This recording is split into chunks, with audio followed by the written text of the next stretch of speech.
बचाना आज के आधुनिक जीवन की देन है। और ऐसे में विश्वास कीजिए, डॉक्टर हम और आप भी बन सकते हैं। और इसमें डॉक्टर बनने के लिए मोटी मोटी किताबों को पढ़ने की जरूरत नहीं, बल्कि इसमें डॉक्टर बनने के लिए आपको जीवन के अनुभव चाहिए। जीवन के संघर्ष में रचना बसना है। जीवन के टूटन और बिखराव को महसूस करना है और आप डॉक्टर बन जाएंगे। ऐसे ही विटामिन की ढेर सारी गोलियां जो हम सबको उत्साह के रूप में, प्रोत्साहन के रूप में और थोड़े से स्नेह के रूप में जो जरूरत पड़ती है, वो देने के लिए आज हमारा सौभाग्य कि हमारे साथ ललित कुमार जी हैं। ललित कुमार जी राष्ट्रीय पुरस्कार विजेता रोल मॉडल हैं और हिंदी साहित्य के जो विद्यार्थी, हिंदी साहित्य के जो अध्येता तुरंत गूगल खोलकर जो कविता कोश और गद्य कोश पर निगाहें टिकाए रहते हैं, जहां पे हिंदी का वो सारा साहित्य जो कई किताबों में नहीं मिलता वो हमें मिल जाता है, उसके आप संस्थापक हैं। आपने हम साहित्य के अध्येताओं की राह बहुत ही सुलभ कर दी है। आपका बहुत बहुत धन्यवाद और आपका स्वागत है इस सत्र में। ललित कुमार जी, जोरदार तालियों के साथ आप मंच पर आमंत्रित हैं।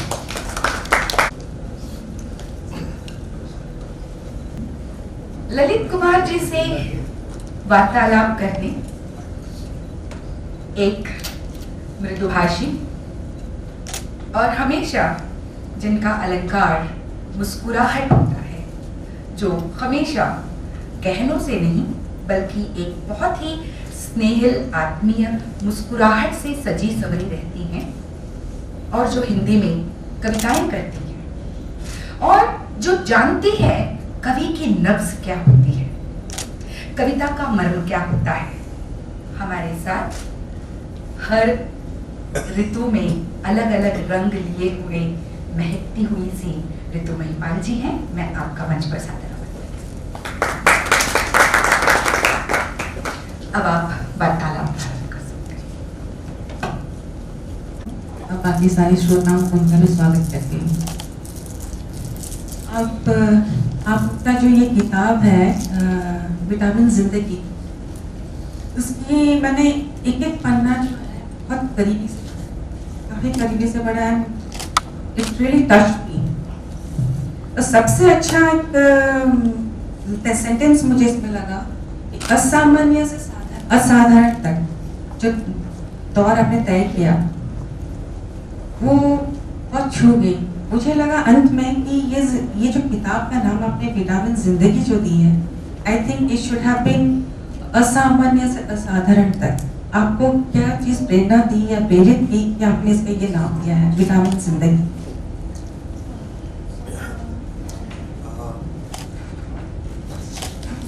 ये एक ऐसा सवाल है जो आवाज आ रही है। हेलो,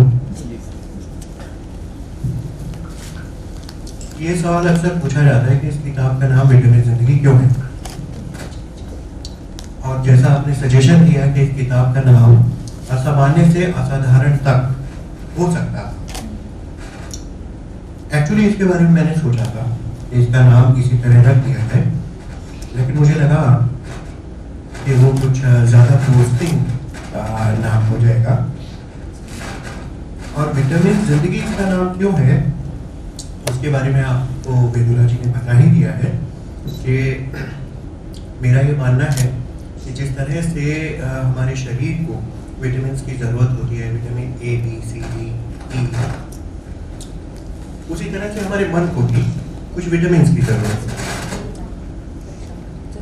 शरीर के लिए विटामिन भी फिजिकल होते हैं, केमिकल्स के द्वारा, लेकिन मन चूंकि भावनाओं का क्षेत्र है तो वहाँ की जो विटामिन है वो भी भावनाएं ही होती हैं। तो कुछ पॉजिटिव भावनाएं जैसे साहस, किसी चीज़ में विश्वास का होना है, आशा का होना है, ये सारी भावनाएं हमारे मन और जीवन के लिए विटामिन का काम करती है।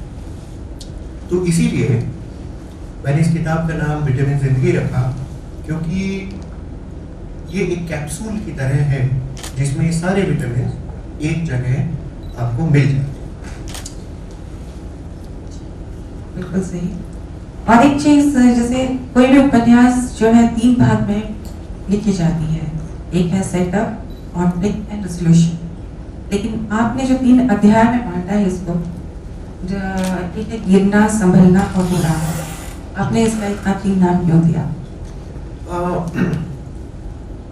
ऑनेस्टली मैं लिटरेचर का विद्यार्थी नहीं हूँ, ना हिंदी के लिटरेचर का, ना अंग्रेजी के लिटरेचर का। तो सच कहूँ तो मुझे नहीं मालूम था कि किताब को इन 3 भागों में बांटा जाता है। मैंने किताब के 3 भाग किए हैं और उनके जो नाम रखे हैं वो बस अपनी समझ से रखे हैं। ये बाई चांस है कि 3 भाग हुए। और जहाँ तक नाम की बात है, गिरना, जिसमें एक पहला जो पार्ट है जिसमें कि हम गिर पड़ते हैं, फिर हम कैसे संभलते हैं और फिर कैसे हम एक बार फिर से उड़ान भरते हैं। तो इस वजह से मैंने ये शीर्षक इन चैप्टर्स को दिया। तो आपने भर ली है, पता नहीं, साधारण बन गए। सारी दुनिया की आपको हर चीज मिल गई है जो शायद एक सामान्य इंसान भी ना कल्पना कर सके। ये तो खैर एक रिलेटिव बात है, पर ठीक है, मैं खुश हूँ अपनी जिंदगी से। मैं अपने जीवन को, अगर कोई कहे कि आप तो पीछे, अगर टाइम में पीछे जाके कुछ चेंज करना चाहें, तो शायद लोग ये कहेंगे कि मैं पीछे जाकर उस मोमेंट को चेंज कर देना चाहूँ जब मुझे पोलियो हुआ, पर शायद मैं ऐसा नहीं करूँगा। I am fine. मुझे कोई समस्या नहीं है अपने जीवन के साथ। जब मैं ये बुक आपका पढ़ रही थी तो आपका पहला अध्याय में जैसे गिरना, तो इसमें सबसे बड़ा महत्वपूर्ण रोल निभाया है आपके माता पिता ने, आपके परिवार ने। तो मुझे लगा कि आपका सबसे बड़ा जो चेंजेस लाइफ में एक महत्वपूर्ण मोड़ आया जब आपके पिताजी आपको जबरदस्ती रोते हुए स्कूल छोड़ के आए। आप उस वक्त स्कूल जाना नहीं चाहते थे, आपकी जैसे इलाज चल रहा था, आपकी माताजी का बहुत बड़ा बलिदान रह चुका है आपके लिए, वो भी एक गृहिणी रह चुकी है। और जैसे परिवार के आपके चाचा, दादाजी, दादी जी, भाई, इन सब का बहुत बड़ा महत्वपूर्ण रोल रह चुका आपकी लाइफ में। और मैं मानती हूँ कि सबसे बड़ा इम्पोर्टेंट रोल तब हुआ जब आप, मेरा मानना है, आप अभी जहाँ बैठे हैं और जस्ट बिकॉज आपकी शिक्षा के कारण है, और वो सबसे बड़ा श्रेय जाता है आपके पिताश्री को। जिस दिन आप रो रहे थे, आप स्कूल नहीं जाना चाहते थे और वो आपको जबरदस्ती नहीं लेके जाते स्कूल, साइकिल में बैठा के, अब तुम रोते रहो, कुछ भी करो तो उसके बाद छोड़ के आऊँगा। उनका ये मानना था। आपकी माताजी ने आपको बहुत समझाया लेकिन आपने समझे नहीं, और आपके रोते हुए आपके पापा आपको छोड़ के आए। तो आई थिंक इसमें, और आप ये मेरे को बताएं कि परिवार का क्या रोल होना चाहिए हर एक विकलांग बच्चे के लिए, उनको पालन में, पोषण में सबसे बड़ा रोल परिवार का होता है। इस पर आप प्रकाश डालिए। ये बात बिल्कुल सही है कि परिवार का तो रोल होता ही है। बच्चा किसी प्रकार की विकलांगता से प्रभावित हो या ना हो, परिवार का रोल तो प्राथमिक है, वो पहला रोल उसका होता है। फिर दूसरे नंबर पे विद्यालय आता है, शिक्षक आते हैं।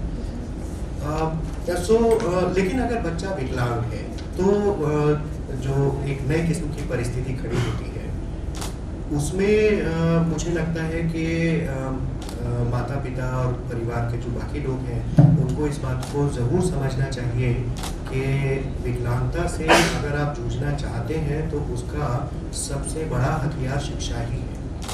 तो स्कूल जाना, और केवल स्कूल जाने के लिए स्कूल जाना नहीं, वास्तव में एजुकेट होना, ये सभी के लिए ज़रूरी है। और ख़ास तौर पर अगर आप किसी भी प्रकार की विकलांगता से प्रभावित हैं तो आपके लिए वो ज़्यादा ज़रूरी हो जाता है। अब यहाँ पर मैं एक चीज़ को क्लैरिफाई कर दूँ, मैं अक्सर अपनी जब कभी भी मुझे लोगों से बात करने का मौका मिलता है तो मैं एक बात कहता हूँ इस संदर्भ में कि एक चीज़ होती है फिजिकल डिसेबिलिटी, शारीरिक विकलांगता, एक चीज़ होती है साइकोलॉजिकल डिसेबिलिटीज, मेंटल डिसेबिलिटीज, मानसिक विकलांगता, लेकिन एक और भी विकलांगता होती है जिसे मैं सामाजिक विकलांगता कहता हूँ, सोसाइटल डिसेबिलिटी। अभी सोसाइटल डिसेबिलिटी क्या होती है, बहुत लोग पूछते हैं मुझसे। तो मेरी नज़र में मैं उस चीज़ को सोसाइटल डिसेबिलिटीज कहता हूँ, ऐसी चीज़ें हम एक मनुष्य के अंदर किस चीज़ को फिजिकल डिसेबिलिटी कहते हैं। हमने एक मनुष्य की, एक परफेक्ट मनुष्य की एक छवि अपने मन में बनाई हुई है, और जैसे ही वो छवि थोड़ी सी इधर या उधर होती है तो हम कहते हैं कि डिसेबिलिटी आ गई।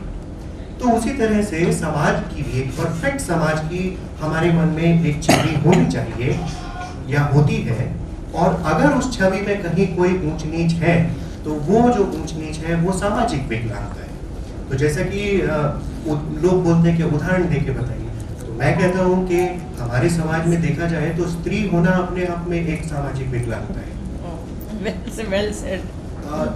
क्यों?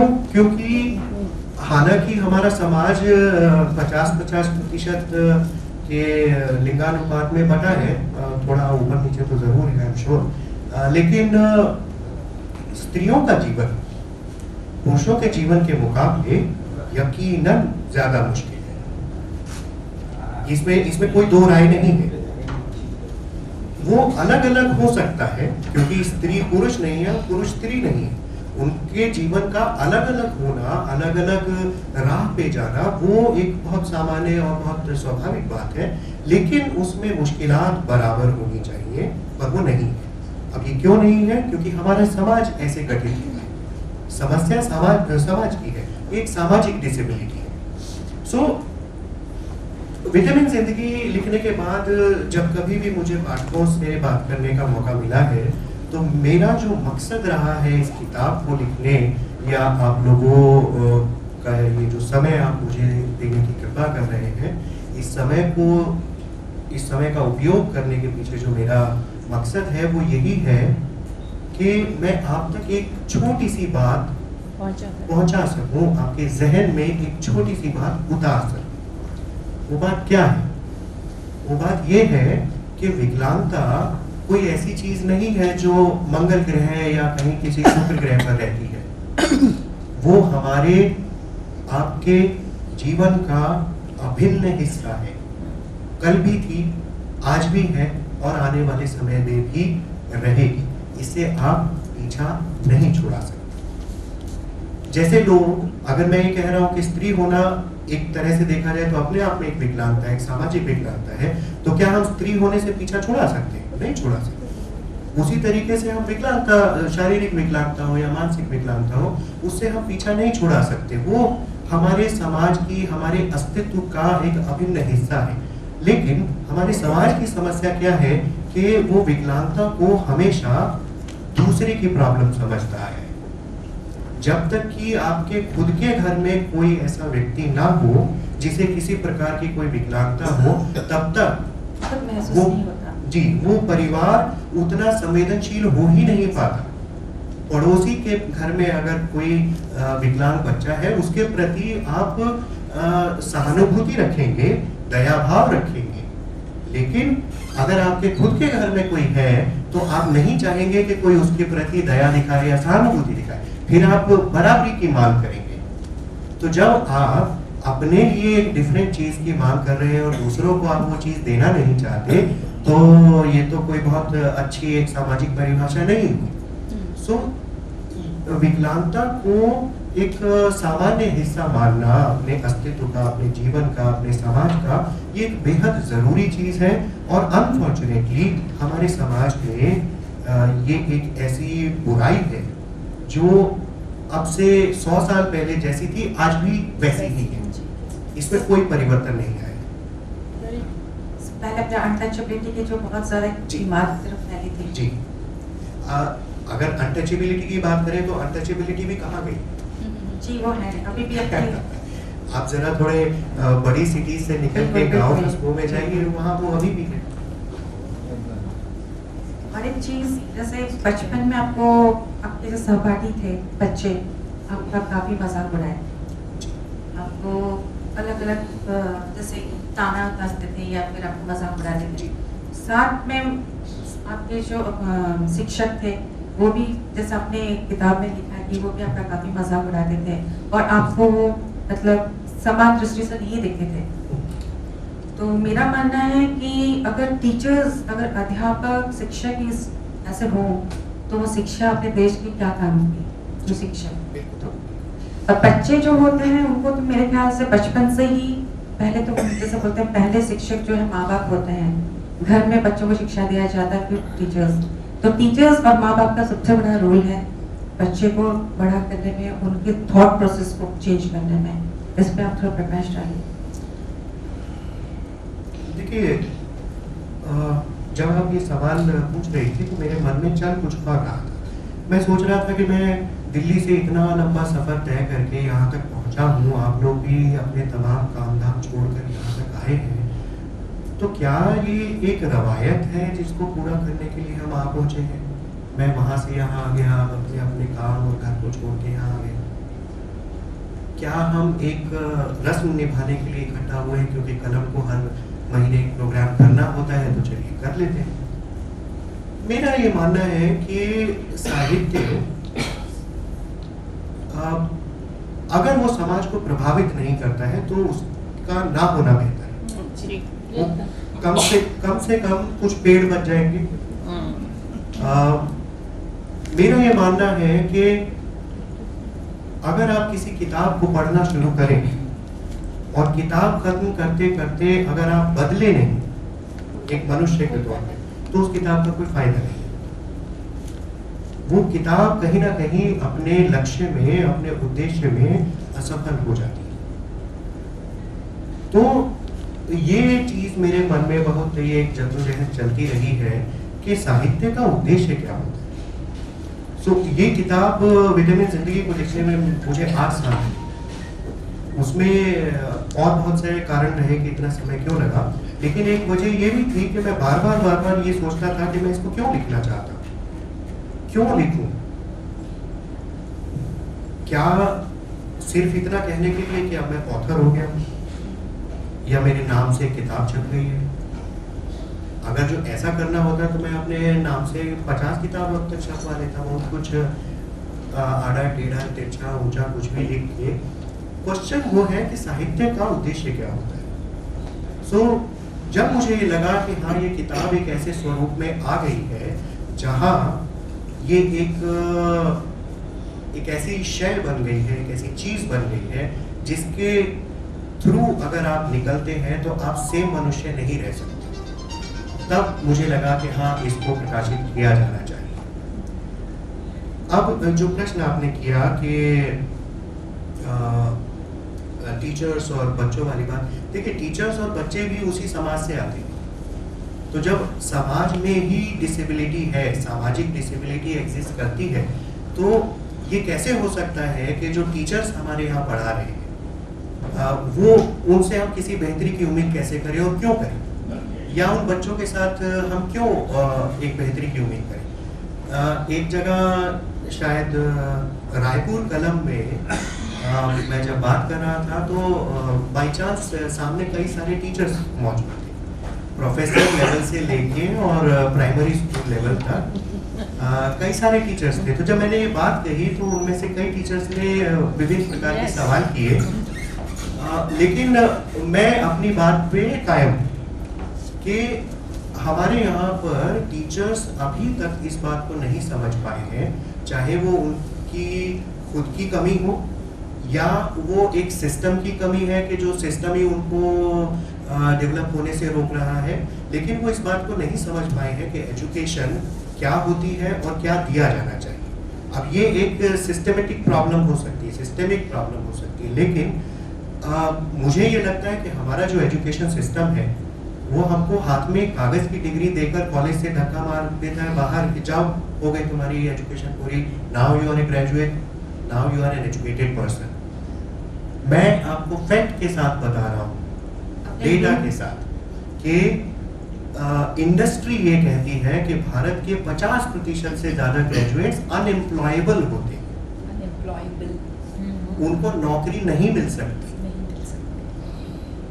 और ये मैं नहीं कह रहा, मार्केट कहती है, जहां आप नौकरी लेने के लिए जाते हैं। रिसर्च सो कहीं ना कहीं तो खामी है ना हमारे सिस्टम में। और फिर ये तो हुई खैर चलिए प्रोफेशन और पेशागत बात, लेकिन एक समाज के तौर पर भी, क्योंकि जब आप ग्रेजुएट होके अपने आप के ऊपर पढ़े लिखे होने का ठप्पा लगवाने के बाद जब आप इंस्टीट्यूशन से बाहर निकलते हैं और वापस समाज में जाकर अपना रोल निभाने के लिए खड़े होते हैं, तो समाज आगे बढ़ता है। आप समाज का कोई हिस्सा पीछे छूट जाता है, आप नए हिस्से के तौर पर उसमें जुड़ जाते हैं। इसी तरह से समाज आगे बढ़ता रहता है। लेकिन क्या वो समाज बेहतर हो रहा है? नई जनरेशन के जुड़ने के बाद क्या समाज में कोई बेहतरी आई? वो बेहतरी ओवरऑल आते हुए नहीं दिख रही। तो कहीं ना कहीं तो हमारे शिक्षा प्रणाली का वो एक दोष है। और ये दोष मैं कोई बहुत ज्यादा समय नहीं हुआ है जब मैं स्कूल में पढ़ता था, तो वो दोष तब से मुझे दिखाई दे रहा है।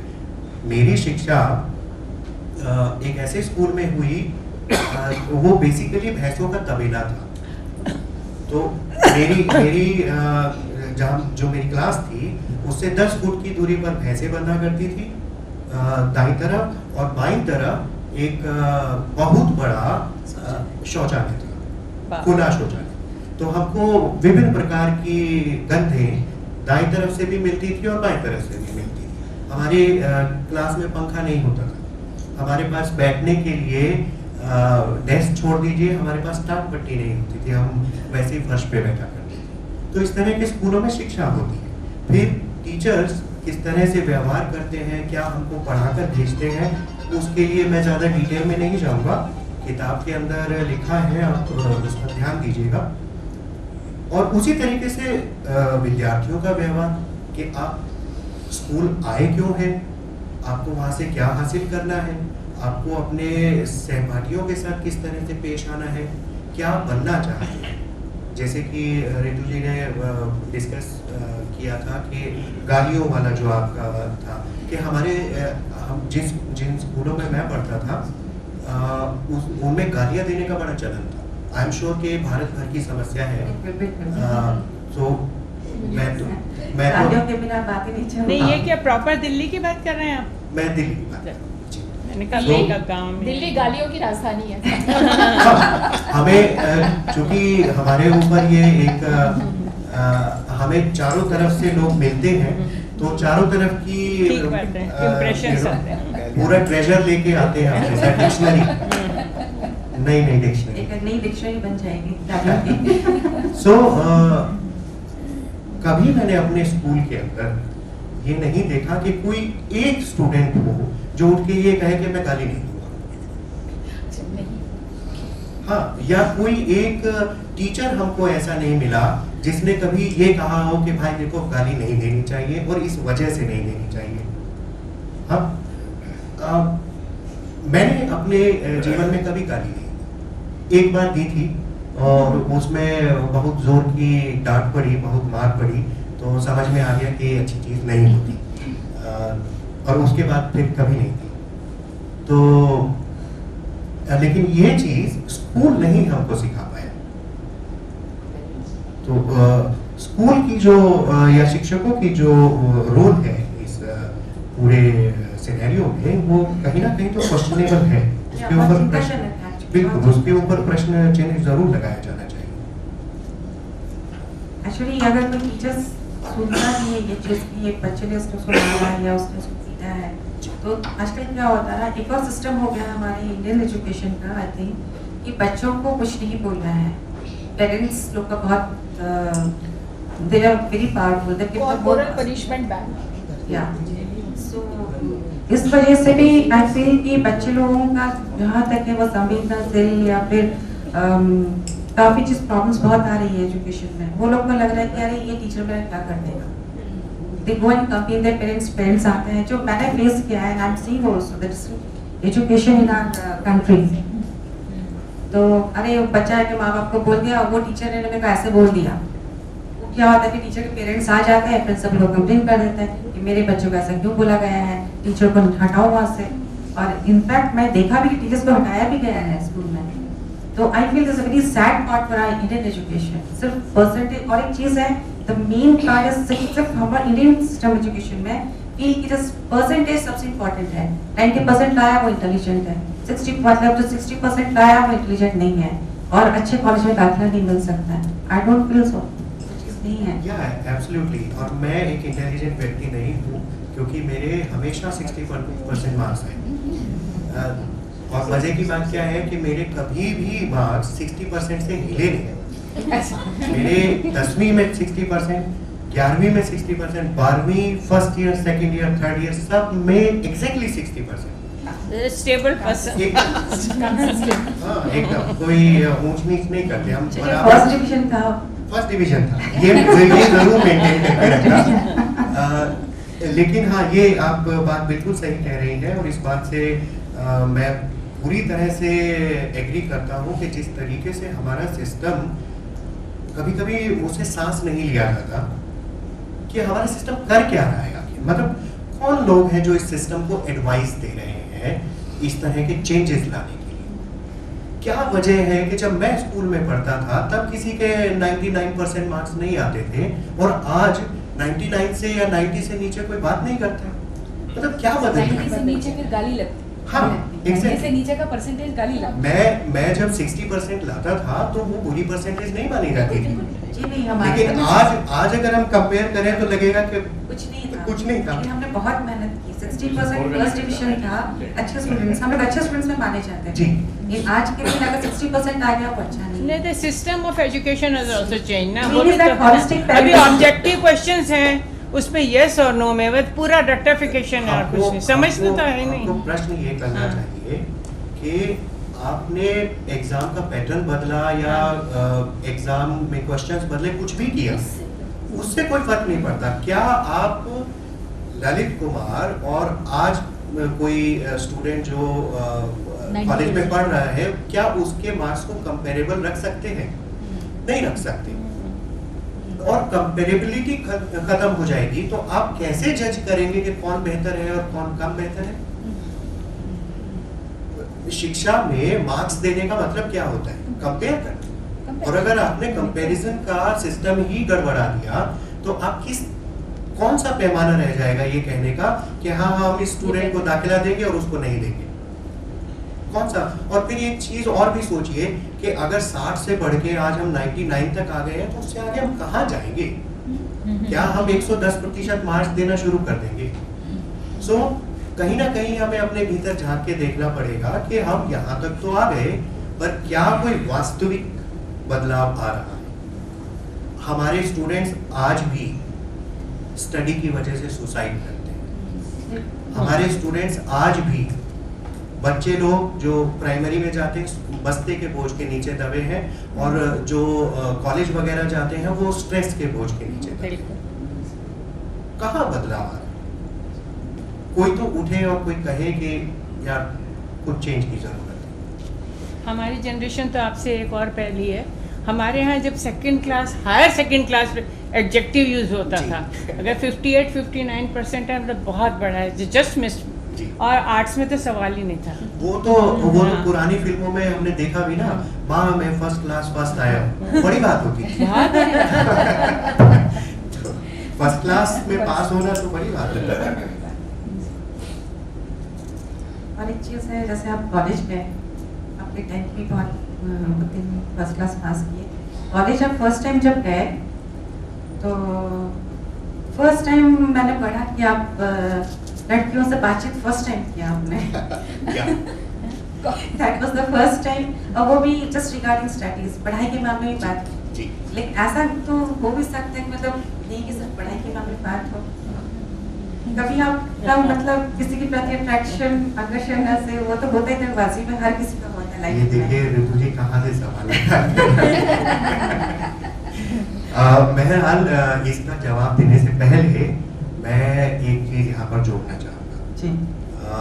वो ये है कि विटामिन जिंदगी को अगर आप एक वृक्ष की तरह देखें तो इस वृक्ष का जो तना है वो ये बात है कि आप सांचों को कैसे तोड़ सकते हैं। सामाजिक परिभाषाएं जो हमारे ऊपर बचपन से ही लाद दी जाती है कि आप इन अपेक्षाओं पर खरा उतरिए, आप कैसे उन सांचों को, उन परिभाषाओं को तोड़ते हैं और अपने रास्ते खुद बनाते हैं। हमारे युवा अभी इतने साहसी नहीं हुए हैं कि वो अपने माता पिता, अपने परिवार के दूसरे लोग, अपने पड़ोसी, अपने मामा मौसी, इन सब के प्रेशर से बाहर निकल के ये कहें कि नहीं वो मेरा रास्ता नहीं है, मुझे इस रास्ते जाना है। ये अभी तक ऐसा साहस नहीं आया है। इस किताब में मैं एक चीज ये बताना चाह रहा हूँ खास तौर पे कि आप ऐसा कर सकते हैं, आपको ऐसा करना चाहिए, और अगर आप पूरे मन से कोशिश करते हैं तो जैसा बच्चन ने कहा था कि राह पकड़ तू एक चला चल आ जाएगा मनुष्य।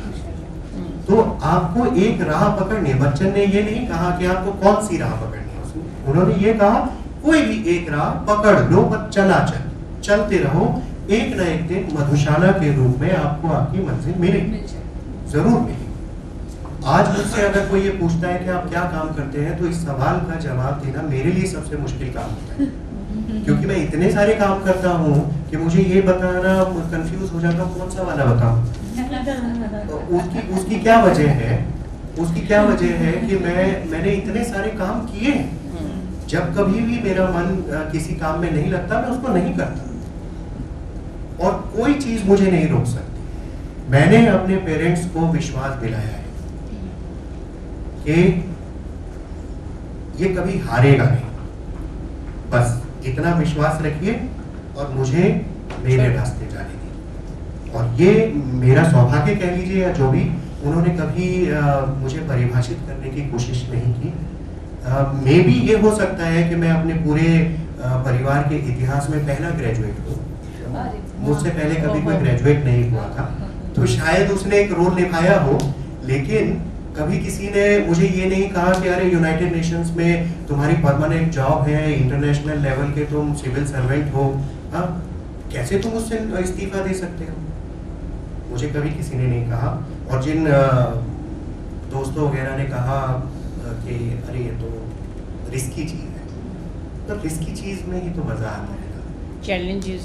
चैलेंज हमेशा होना चाहिए जिंदगी के अंदर। और मैं आपको एक बात पूरे विश्वास के साथ बता सकता हूँ, पूरे विश्वास के साथ बता सकता हूँ कि आपने जिस तरफ बढ़ने का इरादा बना लिया, आप जरूर सक्सेस तक पहुँचते। उसमें कोई रुकावट आती ही नहीं। उसमें छोटे छोटे रोड ब्रेकर्स आ सकते हैं, स्पीड ब्रेकर्स आ सकते हैं, लेकिन इवेंचुअली आप पहुंचेंगे वहां जहां आपने इरादा किया था। और जिंदगी एक ऐसी नदी है, ये चीज भी कृपया गांठ बांध लीजिएगा। जिंदगी एक ऐसी नदी है जो हमेशा पॉजिटिविटी की तरफ बहती है। वो उसको कोई दूसरा रास्ता आता ही नहीं। आपको कुछ मोमेंट्स के लिए ये लग सकता है कि यार जिंदगी में तो बहुत समस्याएं हैं, बहुत नेगेटिविटी है, बहुत समस्या है, बहुत प्रॉब्लम है, कौन सा रास्ता ले लिया है इस नदी ने। लेकिन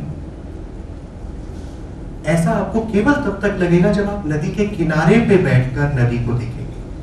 आप एक बार थोड़ी सी उड़ान भरिए और ऊपर से नीचे देखिए, तो आपको पता लगेगा कि जो ओवरऑल गणित है वो हमेशा पॉजिटिव निकलता है, हमेशा।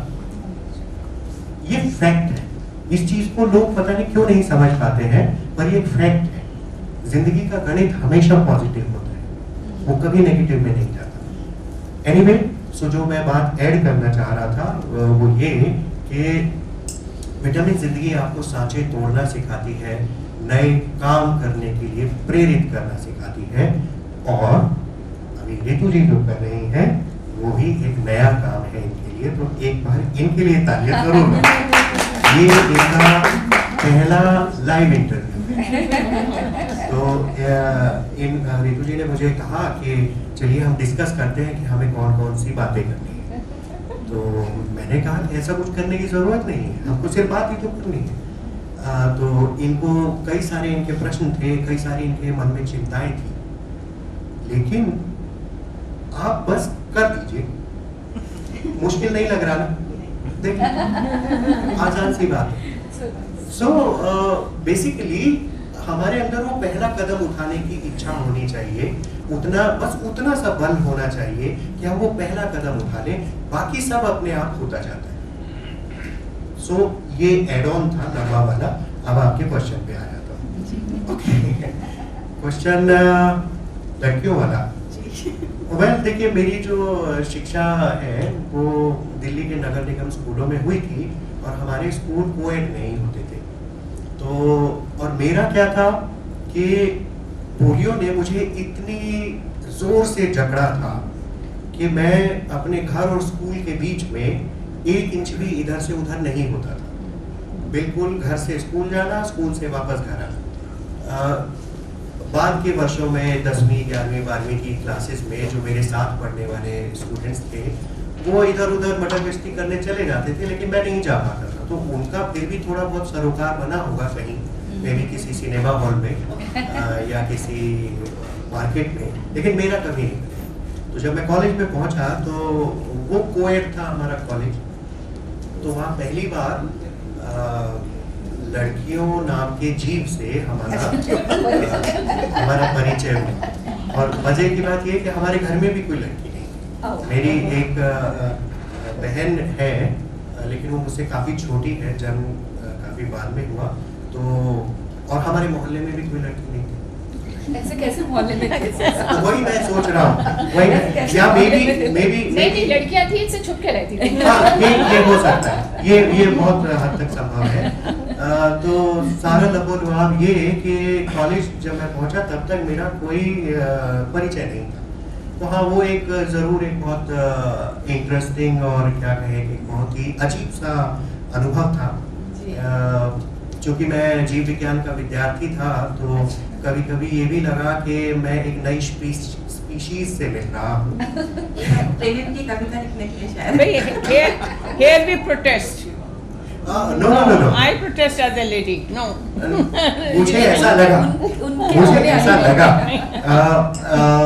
और आपको प्रोटेस्ट जरूर करना चाहिए। आप प्रोटेस्ट करेंगी तभी मैं भी प्रोटेस्ट कर पाऊंगा कि बताइए, देखिए समाज ने हमको पहले तारुफ का मौका ही नहीं दिया। सो वो एक चीज थी। और फिर उसके बाद जो संघर्ष था उसने एक नया रूप ले लिया कॉलेज के अंदर। और आज तक पहुंचते पहुंचते वो स्पीशीज में कुछ वो विशेषण लगे कि नहीं? विशेषण है बहुत से लगे। हाँ, विशेषण बहुत से लगे,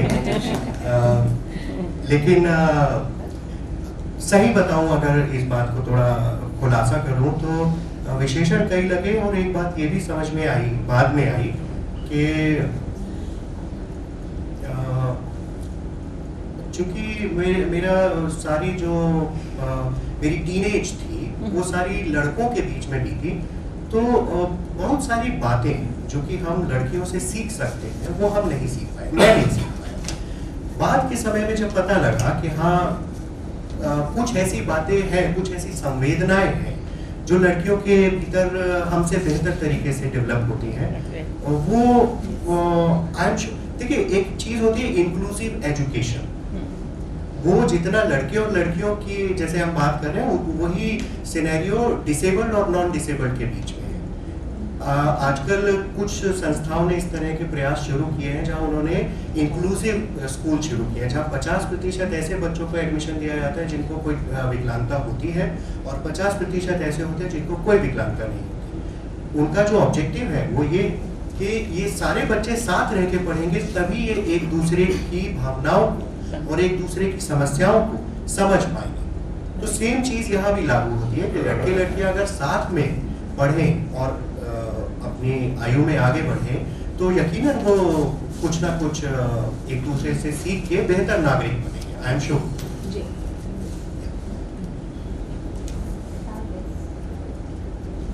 प्रश्न टाल गए आप? किसी से प्यार हुआ कि नहीं? कॉलेज में सीधा प्रश्न पूछ रहे हैं। सीधा प्रश्न। नहीं हुआ। अब हमें कैसे हो सकता है? कैसे हो सकता है? संतुष्टि हुई। जी इनको वर्दी और सामने वाले दिखती है कि नहीं? हाँ, ये भी एक बड़ा प्रश्न है। ये किसी का ये प्यार बहुत बड़ा तोड़े कि प्रश्न नहीं? किसी का प्यार तोड़े कि नहीं? प्यार में दिल देखिए, दिल तोड़ना अलग बात होता है, दोनों के बीच में मैं प्यार तोड़ना जहाँ तक हंसी मजाक की बात है वो अलग है, लेकिन ये एक फैक्ट है। आज मैं एक YouTube चैनल रन करता हूँ जो कि भारत का सबसे बड़ा YouTube चैनल है, जो विकलांगता मुद्दों के ऊपर फोकस है। दशमलव नाम से एक YouTube चैनल है और उसके जरिए लगभग 1 लाख लोगों से मेरा संपर्क है जिनको किसी न किसी अलग अलग प्रकार की विकलांगता है। तो ये मैं अपनी बात नहीं कह रहा हूँ, ये वहाँ से जो पूरे भारत से मुझे जो फीडबैक मिलता है उसके बेस पर बता रहा हूँ। भारत में विकलांगजन की जो सबसे बड़ी समस्या है वो है जॉब का ना मिलना, और दूसरे नंबर की जो समस्या है वो शादी का ना होना, और इसी का एक सबसेट है कि प्रेम का ना प्राप्त होगा। तो आप इसको मतलब ये एक हंसी मजाक का मुद्दा अवश्य है, लेकिन ये गंभीर मुद्दा भी है कि हमारे समाज के अंदर क्यों एक ऐसी धारणा लोगों ने अपने मन में बिठा रखी है कि अगर आपके बच्चे को कोई विकलांगता नहीं है तो आप उसका विवाह किसी विकलांग व्यक्ति से होने नहीं देंगे। हमारे समाज में क्यों ये एक धारणा बैठी हुई है कि 2 विकलांग लोगों को आपस में विवाह करना चाहिए। आप जाकर देखिए, डेटा उठाकर लाइए, आपको पता लगेगा कि ज्यादातर केसेस में जो वैवाहिक संबंध है वो 2 विकलांग व्यक्तियों के बीच में ही बनता है। अगर एक को नहीं दिखता तो बहुत हद तक संभव है कि दूसरे को भी नहीं दिखता है, क्योंकि ऐसा ही संबंध हमारे समाज ने कहा है कि यही मान्य है, उससे आगे बढ़ने की आवश्यकता नहीं है। मैंने ऐसे बहुत लोग देखे हैं जो मेरे साथ बैठ के बहुत अच्छी अच्छी बातें कहेंगे, लेकिन अपने पर्सनल जीवन में वो उससे मुकर जाते हैं। क्यों? क्योंकि उनको एक बहुत बड़ा रिस्क लगता है।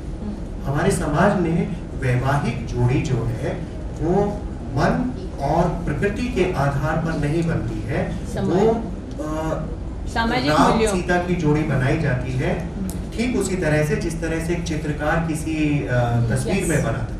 अब भाई चित्रकार तो चित्रकार है ना, वो तो बिल्कुल पैमाने से नयन नक्श, हाथ पैर सिर सब कुछ बिल्कुल पैमाने से बनाएगा, पर इंसान थोड़ी ना पैमाने से बनता है। यहाँ पर हर प्रकार के लोग होते हैं, यहाँ विभिन्न प्रकार के त्वचा के रंग हैं, यहाँ विभिन्न प्रकार के शरीर हैं, यहाँ विभिन्न प्रकार की बीमारियां हैं, यहाँ विभिन्न प्रकार की विकलांगताएं हैं, यहाँ विभिन्न प्रकार की आर्थिक स्तर है, यहाँ विभिन्न प्रकार के मानसिक स्तर है। तो क्या आप लोगों को इतनी सारी क्लासेस में बांट देंगे? एक तो पहले हमारा समाज इतनी सारी क्लासेस में बटा हुआ है। हमारा समाज इतनी बुरी तरह से डिवाइडेड है। मोटे तौर पे जो हमको दिखता है कि हमने धर्म के आधार पे बांट दिया, प्रदेश भाषा के आधार पे बांट दिया, जाति के आधार पे बांट दिया, पर नहीं, इससे भी आगे बहुत सारी कैचियां हैं जो हमारे समाज को काटती हैं, और उनकी गिनती करते रहिए, वो नहीं छूटेगी। किसी में इतनी हिम्मत नहीं है कि जो उठ के ये कहे कि भाई ये बात गलत है और हम ऐसा नहीं करेंगे।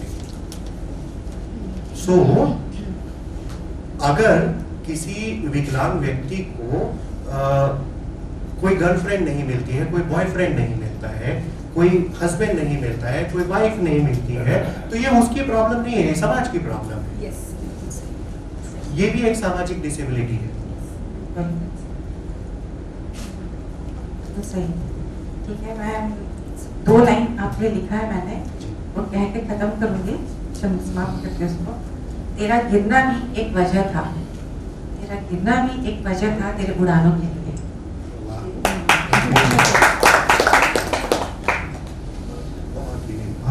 और एक है, रोक सका ना तूफान उसे, रोक सका ना तूफान उसे, हौसला हो बुलंद जिसके। आपके लिए है। Thank you so much. इसके बारे में एक लास्ट लाइन में ये बोल दूँ कि मैं इस बात को बहुत शिद्दत के साथ मानता हूँ और फॉलो करता हूँ कि इंसान की जो उड़ान है वो होनी चाहिए बाज की तरह। जैसे कि कहा जाता है, आप जैसे कुछ लोगों ने सुना भी होगा कि जब बारिश होती है तो बाज बादलों के ऊपर उड़ता है और बाकी सारे पंछी जो बादलों के नीचे होते हैं वो ठिकाना ढूंढते हैं, लेकिन बाज नहीं ढूंढता क्योंकि उसको जरूरत ही नहीं, बारिश तो नीचे है। तो आप समस्याओं के ऊपर चले जाइए तो समस्याएं नगण्य हो जाती। बहुत अच्छा, ताली बजाइए। बहुत सुंदर। हम न जाने कितने सांचों में ढले हुए हैं। वो सांचे हमारे शरीर के हैं, सांचे हमारे व्यक्तित्व के हैं, सांचे हमारी सोच के हैं, सांचे हमारी उड़ान के हैं, सांचे हमारी सीमाओं के हैं, सांचे हमारी पहुंच के हैं, सांचे हमारी आर्थिक स्थितियों के हैं, सांचे हमारी सामाजिक स्थितियों के हैं। चारों तरफ सिर्फ सांचे ही सांचे हैं, जिनका हमें आभास नहीं होता कि हम इतने सांचों में ढलते जाते हैं। अपने आप कोई तो ऐसा मिले जो इन सांचों को तोड़कर मुक्त होना चाहे, आगे बढ़ना चाहे, उसकी तलाश हम सबको है। तलाश करने से बेहतर क्या ये नहीं होगा ललित जी कि हम खुद इस बात की पैरवी कर ले, जैसा कि आपने शुरुआत की है। बहुत बहुत धन्यवाद। अब मैं आप लोगों से अनुरोध करती हूँ कि कोई प्रश्न आप पूछना चाहे ललित जी से। ब्लॉगर को इतना मैं पढ़ी नहीं, अभी उस दुनिया में मैंने कदम नहीं रखा है, तो माफ़ी चाहती हूँ कि आपकी बहुत चीज़ें मैं नहीं पढ़ पाई। लेकिन हम लोग जब क्लासेस लेने जाते हैं जेंडर डिस्क्रिमिनेशन पे या पर्सन विद डिसेबिलिटी की प्रॉब्लम्स के ऊपर जाते हैं, तो हम सबसे पहले, आप बोले ना साहित्य की बात, तो हम फिल्म इंडस्ट्री को, हम टीवी सीरियल वालों को, हम जो नाटक में दिखाते हैं, जो हमारे शास्त्रों की महाभारत हो या रामायण हो, इस चीज़ों को दिखाते हैं, तो हम उनका भी विरोध करते हैं कि वहाँ के जो कैरेक्टर दिखाते हैं वो सब समय दिव्यांग को दिखाते हैं। तो इसके ऊपर आप कुछ ब्लॉगिंग में लिखते हैं, लिखना चाहिए, इसमें विरोध करते हैं क्या? क्योंकि बहुत जोर से इसका विरोध होना चाहिए। जितने भी नेगेटिव कैरेक्टर्स वो दिखाते हैं, तो उसका आपका जो दशमलव यूट्यूब चल रहा है अभी मुझे पता चला, तो उसको, उस चीज़ को रोकने के लिए आप क्या करते हैं? कुछ कर रहे हैं, किया है या करना चाहते हैं? देखिए, तो अब अगर कोई डायरेक्टर या कोई प्रोड्यूसर एक पर्टिकुलर तरीके से एक किरदार को दिखाना चाहता है तो उसको हम रोक नहीं सकते, लेकिन हाँ, इसके बारे में बात करना और इसका विरोध करना ज़रूरी है, और वो हमने किया है। स्टीरियोटाइपिंग, बिल्कुल, ये स्टीरियोटाइपिंग है। और मैंने इसके बारे में एक बहुत लंबा लेख लिखा था कई साल पहले, वो लेख बहुत जगह प्रकाशित भी हुआ, तो काफ़ी लोगों तक वो बात पहुंची थी मेरी। उसमें मैंने उदाहरण के साथ बताया था कि किस तरह से हमारी 60s और 70s और 80s की जो फिल्में थी उसमें किस तरीके से विकलांग किरदारों को या तो विलेन के तौर पे दिखाया जाता था या गरीब के तौर पे दिखाया जाता था, बहुत ही बेचारा या बहुत ही मज़ाहिया तरीके से उसका पोर्ट्रेयल होता था। लेकिन हाँ, ये बात भी सही है कि हाल के वर्षों में इसमें थोड़ा सा बेहतरी हुई है। पिछले 15-20 साल के दौरान जो फिल्में बनी है उनमें कुछ बेहतरी आई है, जैसे ब्लैक है, पा है, गुजारिश है। लेकिन ये बात भी माननी पड़ेगी कि ये सारी फिल्में सामान्य फिल्में नहीं है, ये उस विकलांगता के बारे में ही है, तो इसलिए उसमें कोई बहुत ज़्यादा गुंजाइश बचती नहीं है बेहतर पोर्ट्रेयल की। सो एक सामान्य कहानी हो और उसमें एक बेहतर पोर्ट्रेयल हो, ये बहुत ज़रूरी है। इसमें उदाहरण मैं देता हूँ उपकार फिल्म का, जो प्राण को जिसमें दिखाया जी, लेकिन मैं प्राण की बात नहीं कर रहा हूँ, ज्यादातर लोग मनोज कुमार की मैं जो बाद में दिखाई। हाँ, उपकार फिल्म का जो लास्ट सीन है, मैं कहूँगा कि उसको एपिक माना जाना चाहिए, क्योंकि उस लास्ट सीन में बहुत कुछ ऐसा था जो उस समय की किसी दूसरी फिल्म में मुझे देखने को नहीं मिला।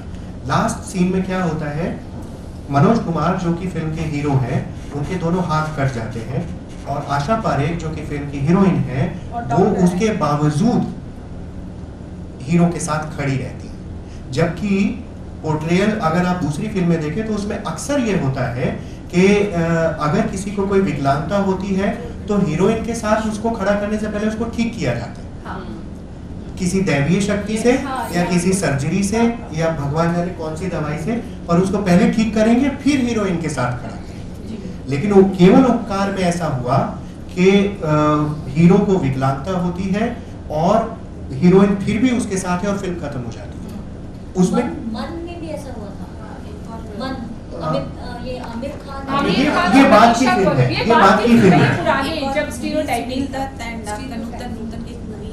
खानदान, हाँ, खानदान नहीं लेकिन खानदान में ठीक हो स्टीरियोटाइप में जाता है, खानदान में हाँ ठीक वो हो भी जाता है। स्टीरियोटाइपिंग के वो घर का नौकर है Exactly, और ये वो exactly. जो चीजें दिखाते हैं बहुत नेगेटिव तो उसमें ब्लॉक में वो स्टीरियोटाइपिंग हमारे यहाँ रहा है और इसको डेफिनेटली ठीक होना चाहिए, उम्मीद है कि होगा। हम इसके बारे में बात हर फोरम में जहाँ भी संभव होता है हम जरूर करते हैं, और आपने ये विषय उठाया जानकर बहुत अच्छा लगा। Thank you. ललित जी, अभी बातचीत के दौरान आप बोल रहे थे कि रीडिंग हैबिट्स कम हो रहा है जी। उसका कुछ विचार आप शेयर करेंगे? हाँ, इसके बारे में बताइए। ये एक ऐसा विषय है जो बहुत महत्वपूर्ण है और छूट गया, और इसके लिए आपको धन्यवाद कि आपने इसे याद दिलाया। रीडिंग हैबिट्स मुझे पर्सनली ये लगता है कि कम हो रहे हैं, लोग कम पढ़ रहे हैं। उसकी वजह है कि हमारा माइंड बहुत ज़्यादा डिस्ट्रैक्ट है। हमारे पास हमारा समय खाने के लिए हमारे पास मोबाइल है, हमारे पास फेसबुक है, हमारे पास टीवी है, हमारे पास लैपटॉप है, हमारे पास मोबाइल के ज़रिए जो अपने जान पहचान के लोगों तक पहुंचने की जो सहूलियत हो गई है, तीव्रता हो गई है, वो सारी चीज़ें हमारे समय को खाती जा रही हैं और हमारे पास पढ़ने के लिए समय नहीं बचता। हम क्यों पढ़ा करते थे? जब मैं स्कूल में था या कॉलेज में था, हम क्यों पढ़ते थे? क्योंकि हमारे पास कोई दूसरा रास्ता ही नहीं था। मतलब मरता क्या ना करता, वो वाली स्थिति समझ लीजिए या जो भी। लेकिन अब मैं इस ग्रुप से मुखातिब हूँ जो स्टूडेंट्स हैं यहाँ पर। एक बात सुन लीजिए ध्यान से, ये मैं सारे स्टूडेंट्स को बोलता हूँ, चाहे वो IIT दिल्ली के हों या वो किसी बिल्कुल अननोन कॉलेज के स्टूडेंट्स हों। मैं एक बात बोलता हूँ और वो समझ लीजिए, अगर आप में पढ़ने की आदत नहीं है तो ये समझिए कि आपके सर के ऊपर एक ग्लास सीलिंग है, आप उससे आगे नहीं बढ़ पाते, कितना भी कोशिश करिएगा नहीं बढ़ सकते। लेकिन अगर आपके अंदर सिर्फ और सिर्फ पढ़ने की आदत है, जनरल पढ़ने की आदत, ये नहीं कि कोर्स की किताबें, जनरल अगर आपको पढ़ने की आदत है, आपके सर पे कभी कोई ग्लास सीलिंग नहीं रहेगी और आपकी जो ऊंचाई है वो आसमान की ऊंचाई ही होगी।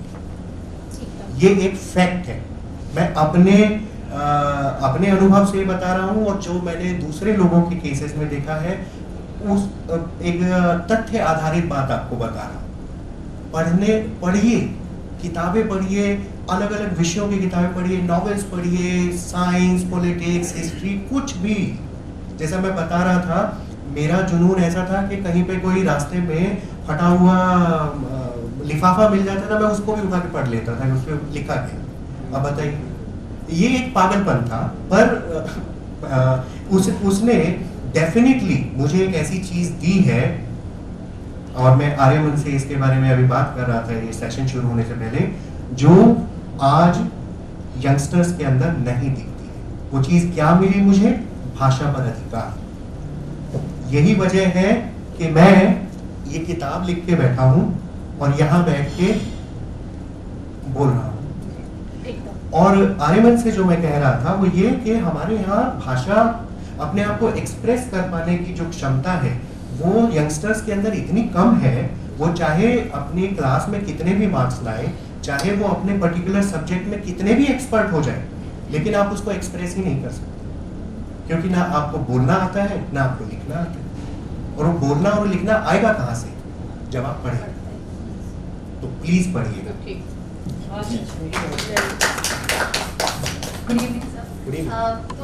तो जैसे हम बात आप कह रहे थे कि और मैम भी कह रही थी और सब कह रहे थे कि हमारी जनरेशन काफ़ी अलग है और हमें शायद वो टॉलरेंस नहीं है प्रॉब्लम्स को लेके जो कि हमारे से पहले जनरेशन्स में थी।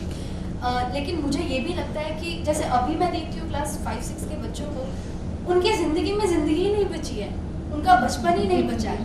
वो सुबह उठते हैं, स्कूल जाते हैं, पढ़ते हैं, घर आते हैं, ट्यूशन जाते हैं, पढ़ते हैं, फिर घर आके पढ़ते हैं और उसके बाद सो जाते हैं। मैंने भी अपना काफी बचपन वैसे ही बिताया है, तो मुझे बुरा लगता है ये सुन के कि मतलब क्योंकि हम मेहनत तो कर रहे हैं लेकिन वो मेहनत सही जगह पे चैनलाइज नहीं होता। देखिए, पहली बात तो ये कि आई थिंक किसी ने भी ये बात नहीं कही कि जो इस वक्त जो कॉलेजेस में जो या 10-12 के बाद की क्लासेस में जो स्टूडेंट्स पढ़ रहे हैं वो उनकी कोई प्रॉब्लम्स नहीं है या वो प्रॉब्लम से उतना जुड़े हुए, ऐसा नहीं है। प्रॉब्लम्स हैं, बदल गई हैं प्रॉब्लम। स्कूल की बात कर, हाँ, मैं भी स्कूल के लेवल की भी बात कर रहा हूँ। प्रॉब्लम्स बदल गई, लेकिन ये बहुत अच्छी बात है कि आपके जैसे लोग इस बात को एटलीस्ट समझ रहे हैं कि जो रास्ता अख्तियार किया गया है वो गलत रास्ता है। आपके जो पेरेंट्स हैं वो शायद इतना बड़ा रिस्क ना लें कि वो आपको आपके मन से काम करने की छूट दें, लेकिन जब आप पेरेंट बनेंगी तब शायद, चूंकि आपने सवाल पूछा है, तो मे भी आप अपने बच्चों को इससे रोकेंगे नहीं। और अगर आपने भी उसी साइकिल को चलने दिया तो फिर हमारा तो भगवान मालिक। एक बात और मैं कहूँगी कि as a student of literature और लिटरेचर से कनेक्शन है, मैं एक बात कहूँगी, जो आज का साहित्य बहुत सेल्फ सेंटर्ड हो गया है। हमारे जो रस का एक सिद्धांत है, मतलब जो आप कम्युनिकेट कैसे करते हैं कि मैं प्यार के बारे में या दया के बारे में या सेवा के बारे में ऐसा लिखती हूँ कि वही भाव आपके यहाँ जागृत होता है आपके मन में। साधारणीकरण, यस, वही मैं शब्द पे आ रही थी, साधारणीकरण।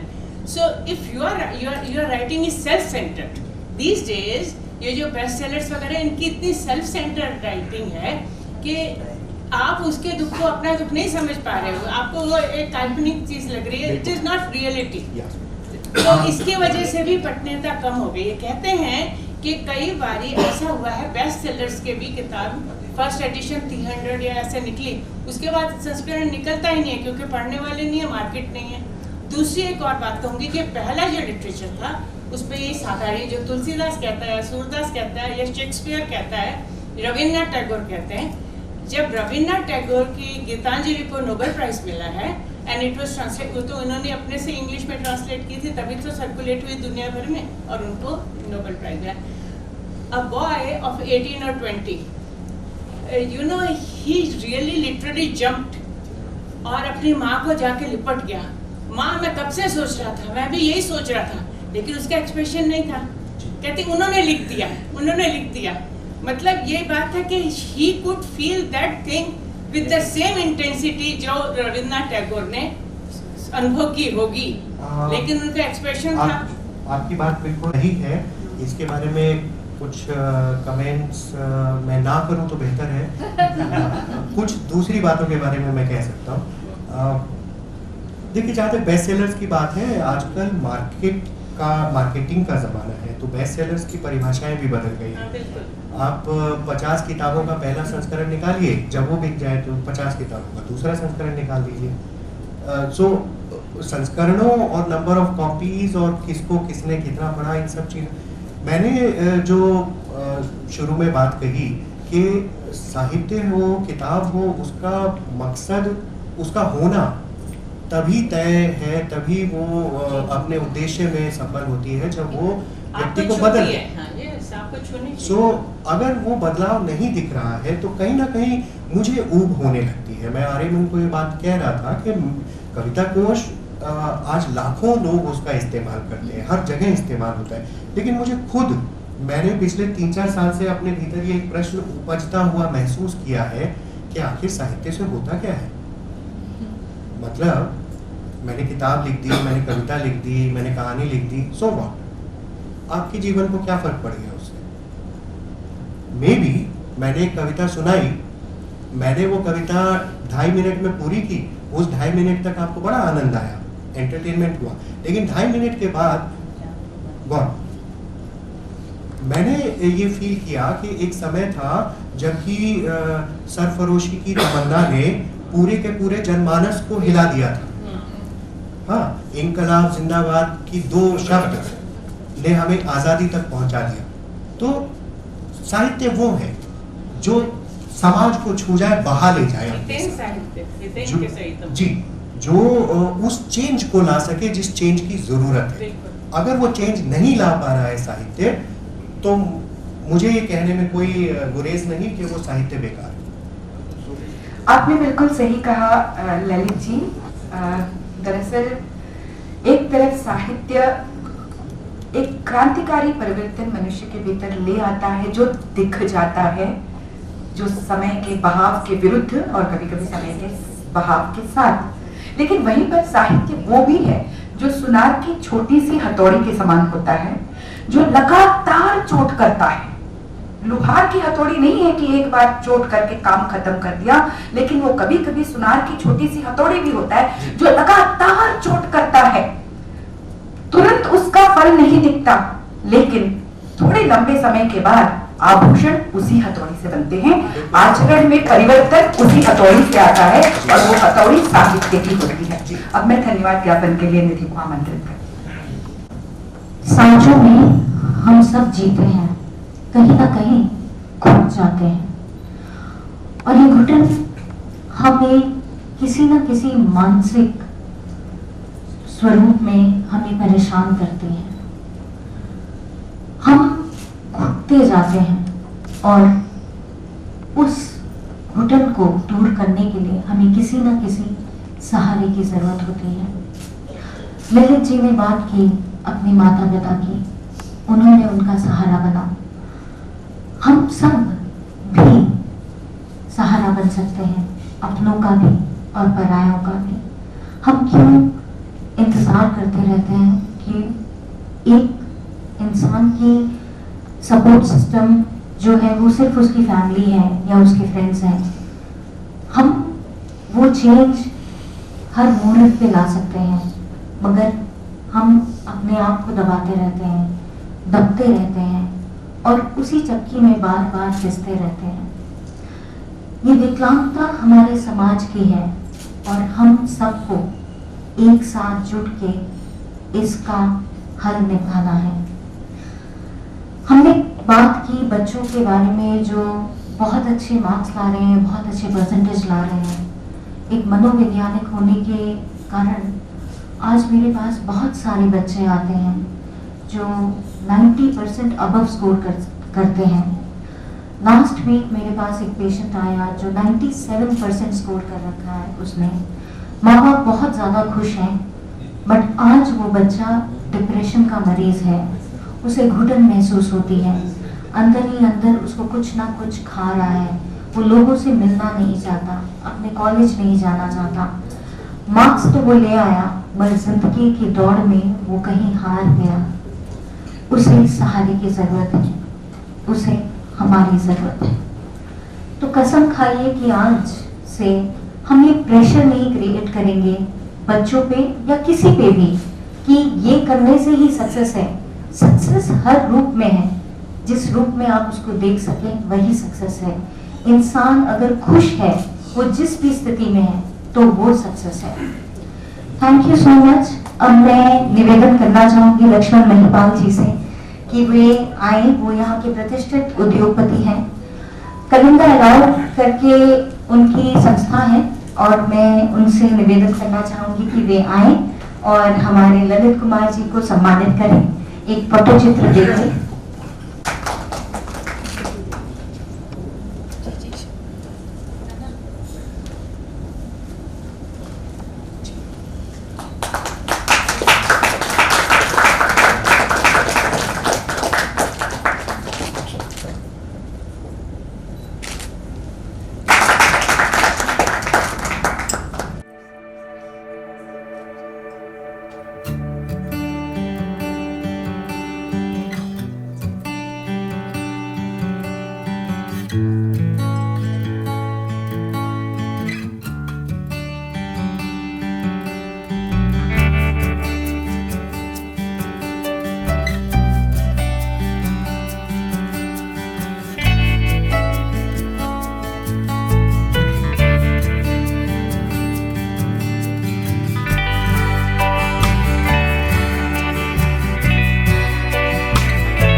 नवंबर 2019 है और आज ही मैं भुवनेश्वर पहुंचा और यहाँ होटल मेफेयर के अंदर प्रभा खेतान फाउंडेशन द्वारा जो ये इवेंट आयोजित की गई बहुत ही शानदार इवेंट रही।